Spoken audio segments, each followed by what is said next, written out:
Hello అండి, అందరికీ నమస్తే. నేను మీ Gauravakrishna. Welcome back to our channel. Wall poster. So Sandeep Reddy Vanga చేసిన ఒక పోస్ట్ వల్ల ఇప్పుడు బాలీవుడ్ మొత్తం తగలబడిపోతుంది.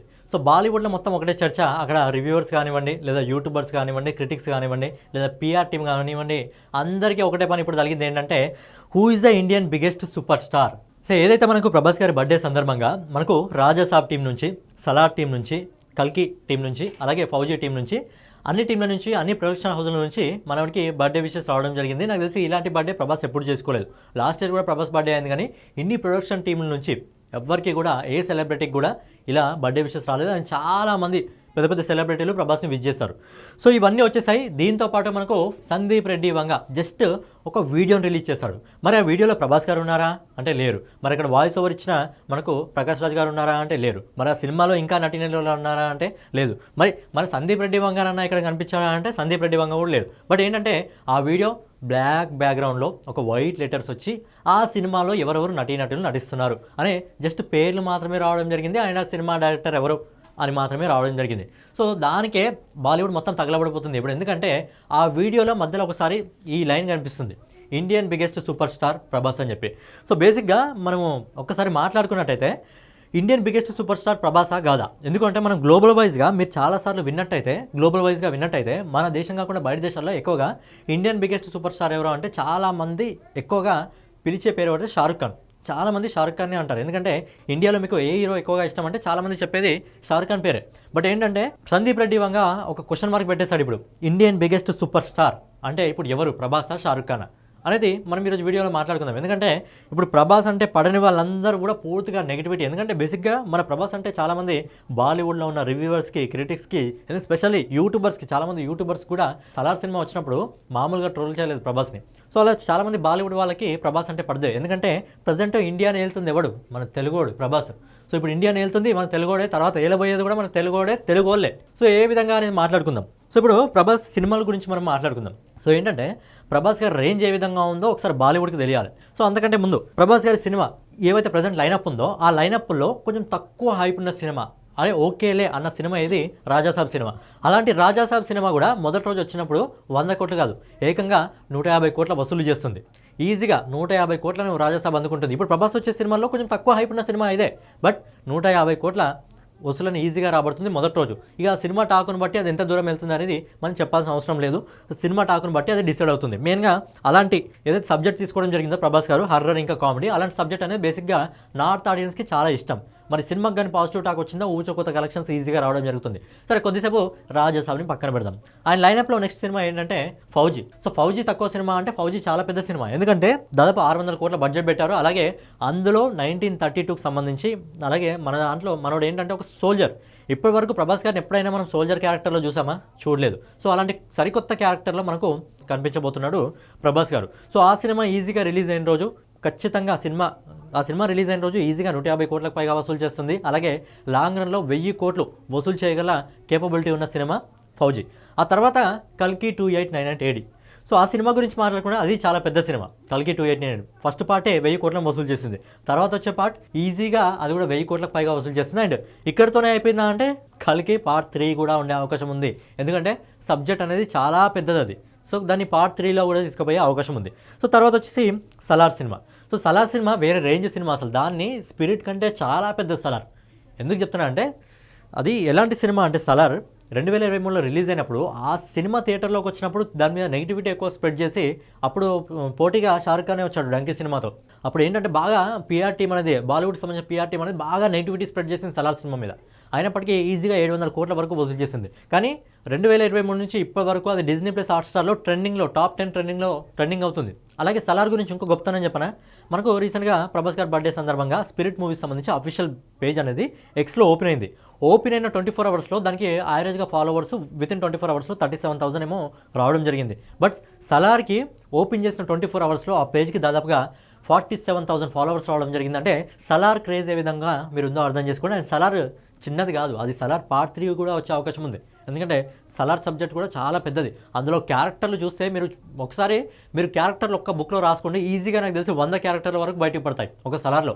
మరి అంత పెద్ద స్టోరీని ఇమాజినేషన్ చేసుకొని ప్రశాంత్ నీల్ దాన్ని ఒక గోడ పైన ఎక్స్ప్లెయిన్ చేసి వాళ్ళ గోడ పైన పెట్టుకొని వాళ్ళ టీంకి ఎక్స్ప్లెయిన్ చేయడానికి ఒక 2 రోజులు పట్టిందంటే సలార్ ఎంత పెద్ద మూవీనో మీరు అర్థం చేసుకోండి. సో సలార్ అయిపోయింది, కల్కి అయిపోయింది, రాజాసాబ్ అయిపోయింది, ఫౌజీ అయిపోయింది. నెక్స్ట్ స్పిరిట్ ఇంకా చాలా పెద్ద సినిమా. స్పిరిట్ కూడా పెద్ద సినిమానే, ఎందుకంటే స్పిరిట్లో మనకు బాలీవుడ్ నుంచి వివేక్ ఒబెరాయ్ గారు విలన్గా నటించడం జరుగుతుంది. సో వివేక్ ఒబెరాయ్ ఈ సినిమాలు నటించిన తర్వాత మనకు ఎనిమల్లో బాబీకి ఎలాంటి అవకాశం వచ్చిందో, ఎనిమల్ తీసిన తర్వాత ఆయనకు మిగతా సినిమాలో ఏ విధంగా అవకాశం వచ్చిందో వివేక్ ఒబెరాయ్ కూడా అదే విధంగా అవకాశం రావడం జరుగుతుంది. అండ్ ఈ సినిమాలో ఇంకో విలన్ మనకు డాన్లీ అని అంటున్నారు, బట్ డాన్లీ ఇక్కడ కూడా మనకు పేరు కనిపించలేదు ఆ వీడియోలో. కాకపోతే ఏంటంటే ఈ సినిమాని కూడా స్పిరిట్ సినిమాని కూడా 2 పార్ట్లను అనౌన్స్మెంట్ చేశారు. సో మొదటి పార్ట్లో వివేక్ ఒబెరాయ్ ఉండి మరి సినిమా ఎండింగ్లో మనకు డాన్లీ వస్తే ఖచ్చితంగా పార్ట్ 2కి వేరే లెవెల్లో అయిపోతుంది. అలాగే ఈ సినిమాలో ఒక డైలాగ్ ఉంది, నాకు ఒక బ్యాడ్ హ్యాబిట్ ఉంది అని చెప్పి, అంటే నాకు చెడు అలవాటు ఉంది అని చెప్పి. బాహుబలి సినిమా తీసినప్పుడు మనకి ఏ విధంగా ట్యాగ్ లైన్ రావడం జరిగిందో, వై కట్టప్ప కిల్డ్ బాహుబలి అని చెప్పి, ఈ సినిమా వచ్చేంత వరకు ఒకటే ట్యాగ్ లైన్ ఉంటుంది, అదే నాకు ఒక బ్యాడ్ హ్యాబిట్ ఉంది, ఆ బ్యాడ్ హ్యాబిట్ ఏంటి అనేది అదే ట్యాగ్ లైన్ నడుస్తుంది. ఖచ్చితంగా మరి ఈ సినిమాకి సంబంధించిన పోస్టర్ రిలీజ్ అయిన రోజు లేదా టీజర్ రిలీజ్ అయిన రోజు, ట్రైలర్ రిలీజ్ అయిన రోజు మనం చాలా ముందుకు వెళ్ళిపోతున్నాము. ఆల్రెడీ మంట పెట్టేశాడు సందీప్ రెడ్డి వంగ బాలీవుడ్లో. ఇప్పుడు షారుఖ్ ఖాన్ పెద్ద హీరోవా లేకపోతే ప్రభాస్ పెద్ద హీరో అని చెప్పి.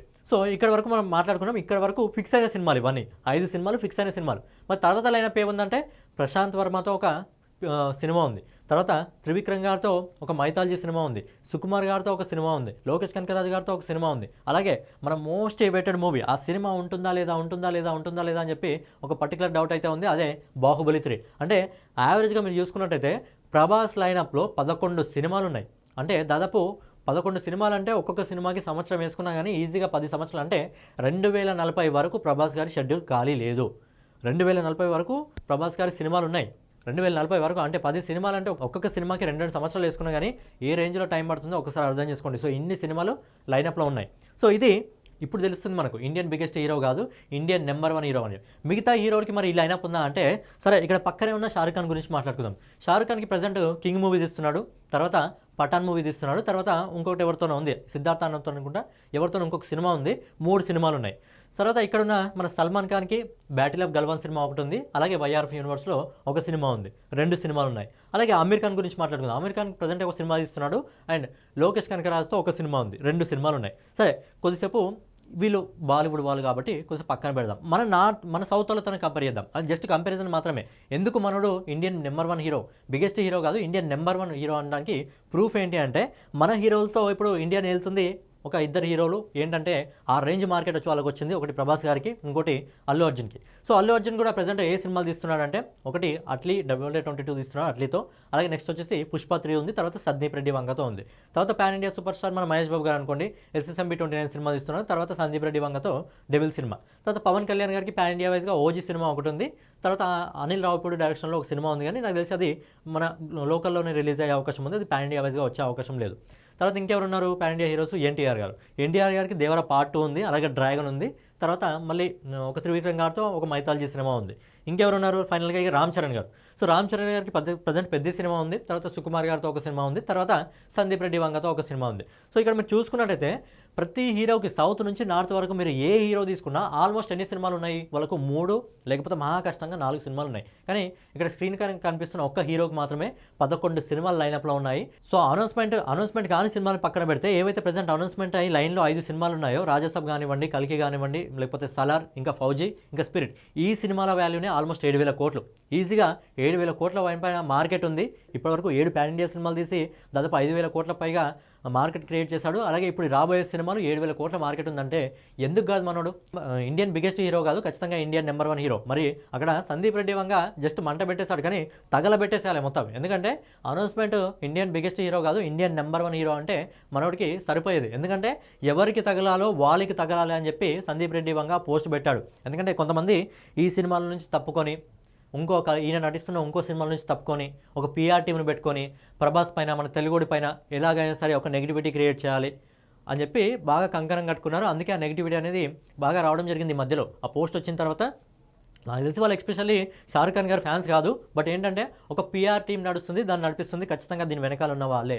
అలాగే బాలీవుడ్కి ఎప్పటి నుంచో పడదు, ఎందుకంటే సౌత్ వాడు వచ్చేసి మొత్తం ఇండియాలో జెండా బాతే ఎవరికి నచ్చుద్ది? ఒక రీజనల్ లాంగ్వేజ్ నుంచి వచ్చి ఈరోజు ఇండియాలో జెండా బాతాడంటే ఎవరికి నచ్చుతుంది? ఇప్పుడు ఇండియన్ బిగ్గెస్ట్ సూపర్ స్టార్ ఎవరంటే ఖచ్చితంగా ఇప్పుడు ప్రభాస్ గారి పేరు, అల్లు అర్జున్ పేరు, రామ్ చరణ్ పేరు, వీళ్ళ పేర్లు వినిపిస్తున్నాయి. ఎందుకంటే వాళ్ళు గ్లోబల్ స్థాయికి వెళ్ళిపోయారు ఆల్రెడీ. ఇప్పుడు మన బాలీవుడ్ హీరోలు ఇన్ని సంవత్సరాలు వాళ్ళ ఏరా ఎప్పటి నుంచో ఉంది. కాకపోతే షారుఖ్ ఖాన్ కానీ, సల్మాన్ ఖాన్ కానీ, అమీర్ ఖాన్ కానీ ఎప్పుడు వాళ్ళు గ్లోబల్ స్థాయిలో వెళ్ళలేదు, గ్లోబల్ మార్కెట్లో వాళ్ళకంత పేరు లేదు. కాకపోతే బాహుబలితో మనడు గ్లోబల్ స్థాయిలో పేరు సంపాదించుకున్నాడు. అలాగే ఇప్పుడు రాబోతున్న స్పిరిట్తో ఏకంగా ఇంటర్నేషనల్ లెవెల్కి వెళ్తున్నాడు. అలాగే అల్లు అర్జున్ పుష్ప 2తో గ్లోబల్ స్థాయిలో పేరు సంపాదించుకున్నాడు. తర్వాత అట్లీ 8820తో ఇంటర్నేషనల్ లెవెల్కి వెళ్ళిపోతున్నాడు. అలాగే SSMB 29తో మన మహేష్ బాబు ఇంటర్నేషనల్ లెవెల్కి వెళ్తున్నాడు.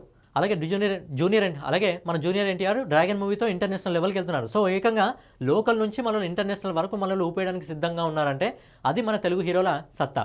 అందుకే ఇండియన్ బిగ్గెస్ట్ హీరో కాదు, ఇండియన్ నెంబర్ 1 హీరో మనోళ్ళే అవుతారు. రాబోయే కాలంలో ఇండియానే కాదు, ఏకంగా వరల్డ్ పైన ప్రపంచం మీద దండయాత్రకి మన హీరోలు సిద్ధంగా ఉన్నారు. ఇది జస్ట్ బిగినింగ్ మాత్రమే. మరి ఈ సినిమాలు వచ్చిన తర్వాత మనల్ని రేంజ్ని ఆపడం ఏంటంటే జస్ట్ లోకల్లో కదా, ఏకంగా ఖండాంతరాలు దాటింది. ఇప్పుడు మనల్ని రేంజ్ని కానీ మనల్ని సినిమాల్ని ఆపే సత్తాయిగా ఎవ్వడికి లేదు. తర్వాత రాబోయే కాలంలో ఖచ్చితంగా ఇండియన్ బిగ్గెస్ట్ హీరోలే మనోళ్ళే అవ్వబోతున్నారు, ఇండియన్ నెంబర్ 1 హీరోలు కూడా మనోళ్ళే అవ్వబోతున్నారు. సో ఫైనల్గా ఇదనమాట. సో నాకైతే ఎలాంటి అభ్యంతరం లేదు. యాజ్ ఏ ఫ్యాన్గా ఇప్పుడు ఆయనకున్న ఫ్యాన్ బేస్ ప్రకారం, అలాగే ఆయనకున్న ఏదైతే ఆ స్ట్రాంగ్ లైనప్ ఉందో, మరి అవి చిన్న చితకా సినిమాలా అంటే ప్రతి సినిమా కూడా 1000 కోట్ల కేపబిలిటీ వసూలు చేసే సినిమా ఉంది. కాబట్టి నేను ఈజీగా చెప్తాను, ఇండియన్ బిగ్గెస్ట్ హీరో ఎవరు అంటే ఖచ్చితంగా ప్రభాస్ గారే. ఓకే, మన తెలుగు హీరోలు మిగతా వాళ్ళు కూడా ఉన్నారు, వాళ్ళనేం తక్కువ చేసినట్టు కాదు. బట్ ఈయనకున్నంత సాలిడ్ లైనప్, ప్రతి సినిమా కూడా ఈజీగా 1000 కోట్లు వసూలు చేసే కేపబిలిటీ ఉన్న హీరోయినే. ఆయన లైనప్ చాలా గట్టిగా అంటే గట్టిగా ఉంది. అందుకే బాలీవుడ్ని మించి మనోడే నెంబర్ 1. అందుకే డైనోసార్ అంటారు. సో ఇండియాకి ఇప్పుడు మనోడే డైనోసార్.